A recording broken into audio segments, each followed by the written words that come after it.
السلام علیکم ڈاکٹر ذیشان.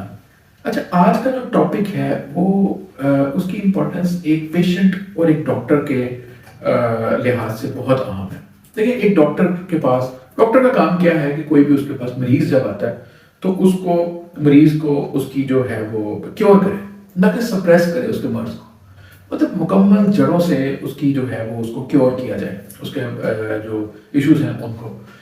اب ہوتا کیا ہے کہ جب ایک مرض ہے, فرض کریں میں آپ کو ایک مثال دیتا ہوں. سر میں درد ہے, ایک پیشنٹ آتا ہے جی میرے سر میں درد ہے, تو سر میں درد کے لیے ایک عام طور پر ایک گولی کا نام لیا جاتا ہے جی یہ والی گولی کھلانا ہے. اس کو میڈیکل اسٹور پہ جا کے اگر بندہ کہے میڈیکل اسٹور والے کو یار مجھے کچھ سر درد کی دوائی دے دو, تو وہ سر درد کی ایک دوائی دے دے گا, ایک ٹیبلٹ دے دے گا اس کو.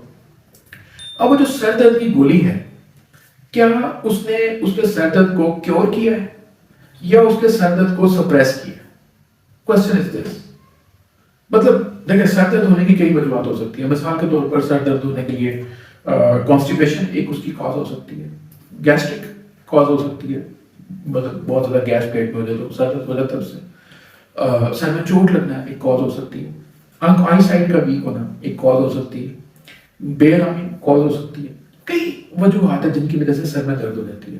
بلڈ پریشر کا ہونا ایک کاز ہو سکتی ہے. بلڈ پریشر پھر آگے اس کی روٹ میں کئی اور کازز ہو سکتی ہے. مثال کے طور پر کڈنی کا مسئلہ ہو سکتا ہے اس کو بندے کو. تو خیر سر درد جب ہوتا ہے بندہ جاتا ہے میڈیکل اسٹور پر جا کے کہتا ہے جی مجھے ٹیبلٹ دے دو یار سر درد کے لیے, تو ٹیبلٹ مل جاتی ہے اور سر درد بھی ٹھیک ہو جاتا ہے.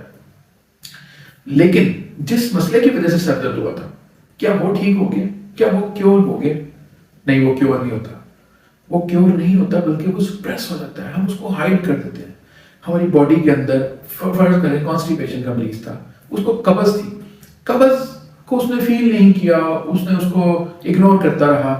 آخر ایک دن تنگ آ گیا, باڈی نے اس کے سر میں درد شروع کر دیا کہ جی اب تو اس کو کرنا چاہیے نا کچھ نہ کچھ. لیکن اس نے کیا کیا, اس نے پھر اس کو سپریس کر دیا. اس نے جو پیٹ سے اٹھنے والی درد کو, سر تک پہنچنے والی درد کو درمیان میں گولی کھا کے یہاں پر روک دیا کہ جی ڈسکنیکٹ کر دو اس کو, مجھے یہ سگنل نہیں چاہیے. باڈی سگنل دے رہی ہے کہ some thing is going wrong, لیکن وہ کیا کر رہا ہے, وہ اس کو سپریس کر رہا ہے. وہ کہہ رہا ہے نہیں مجھے نہیں دیکھنا, اس کو بند کر دو, اس کو بند کر دو. تو یہ مرض اسی طرح سے ہم بہت سارے جو امراض ہیں کو کرونک کر بیٹھتے ہیں, پرانے مرض دائمی امراض کی شکل اختیار کر لیتے ہیں. تو اس لیے جب بھی ایک پیشنٹ اپنے ڈاکٹر سے ملے تو اس کو یہ چاہیے کہ وہ اپنے مرض کے بارے میں ڈیٹیل میں بتائے, ڈیٹیل میں بتائے. اب ڈیٹیل میں کیسے بتانا ہے, اس کی باڈی کے, اب یہ تو کامن سمٹم ہو گئی نا کہ اس کے سر میں درد ہے, تو اس کو ان کامن سمٹمز بتانی چاہیے. ان کامن سمٹمز کون سی ہیں؟ ان کامن سمٹم مطلب اگر اس کو گیس ہے تو بتائے کہ مجھے گیس ہے, اور گیس کی کون سی فارم ہے, پیٹ کے کس حصے میں ہے یہ بھی بتائے. کھانا کھانے کے بعد زیادہ ہوتی ہے, کھانا کھانے سے پہلے زیادہ ہوتی ہے, تو یہ بھی بتائے.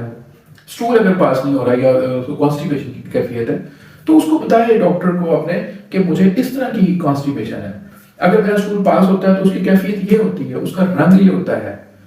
یہ جب تک وہ ڈیٹیل میں ڈاکٹر کو نہیں بتائے گا, ڈاکٹر روٹ کاز میں نہیں جائے گا. اگر روٹ کاز میں ڈاکٹر نہیں جائے گا تو وہ اس کو مکمل کیور نہیں کر سکے گا.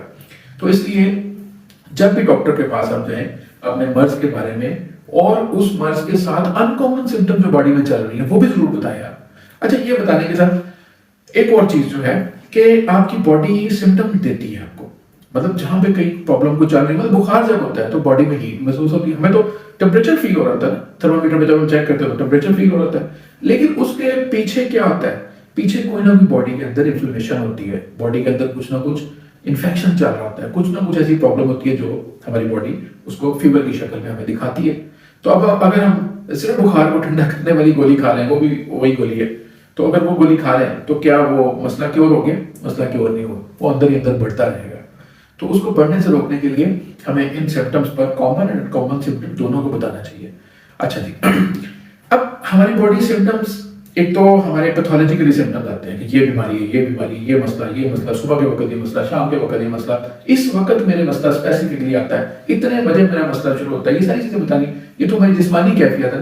یہ شام کا وقت مجھے اچھا نہیں لگتا جی, شام کے بعد میری حالت خراب ہونی شروع ہو جاتی ہے اور یہ 10-11 بجے تک رہتی ہے, پھر میں ٹھیک ہو جاتا ہوں.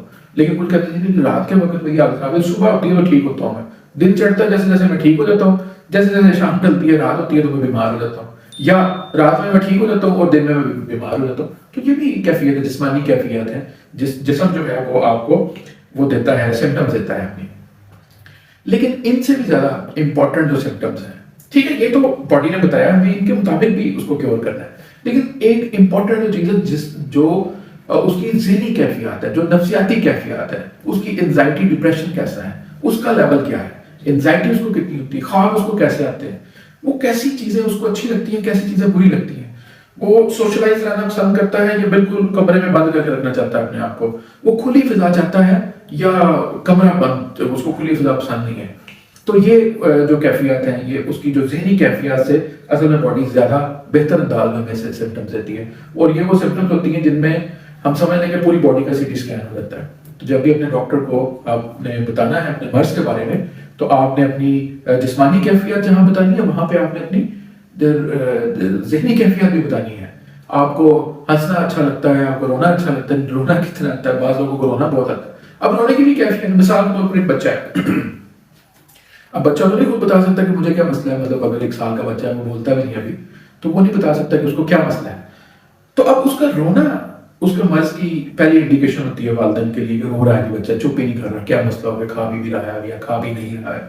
تو پھر اس بندہ والدہ اس کی دیکھتی ہے کہ اس کو قبض تو نہیں ہوگی، گیس تو نہیں ہوگی، پیٹ تو نہیں سخت ہو گیا، تو یہ کیفیت ہم چیک کرتے ہیں۔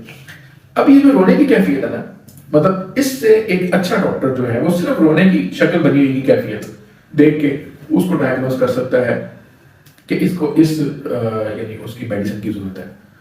تو یہ رونے کا انداز، مطلب کس وقت رونا آتا ہے، چھپ چھپ کر رونا آتا ہے یا سب کے سامنے رونا آتا ہے۔ اچھا، بیٹھنے کا انداز، مثال کے طور پر 2 میڈیسن ہومیوپیتھی میں ایسی ہیں جن میں عمومی طور پر خواتین کی ہی میڈیسن کہا جاتا ہے۔ اب ان دونوں عورتوں کی یا دونوں میڈیسن میں جو خواتین ہوتی ہیں عمومی طور پر، ان دونوں کی کافی ساری سمٹم جو ہیں وہ بالکل ایک جیسی ہوتی ہیں، لیکن ایک جگہ پر آ کر وہ الگ الگ فوراً میڈیسن ہو جاتی ہے۔ مثال ایک جو پیشنٹ ہے، ایک میڈیسن کی پیشنٹ ہے، وہ ٹانگ پر ٹانگ رکھ کے بیٹھتی ہے، ہمیشہ ٹانگ کو ٹانگ رکھ کے بیٹھتی ہے۔ لیکن جو دوسری کیفیت ہے اس میں ٹانگ پر ٹانگ تو نہیں رکھتی لیکن ٹانگوں کو جوڑ کر بیٹھتی ہے، بہت مطلب گھٹنے ملے ہوئے ایسے جوڑ کر بیٹھتی ہے، مطلب اگر کرسی پر اگر بیٹھے ان کو دیکھیں تو ایک نے ٹانگ پر ٹانگ رکھ کے ٹانگوں کو دبایا ہوتا ہے، ایک نے ویسے ہی ٹانگوں کو دبایا ہوتا ہے۔ اب یہاں پر دونوں میڈیسن مختلف ہو جاتی ہیں۔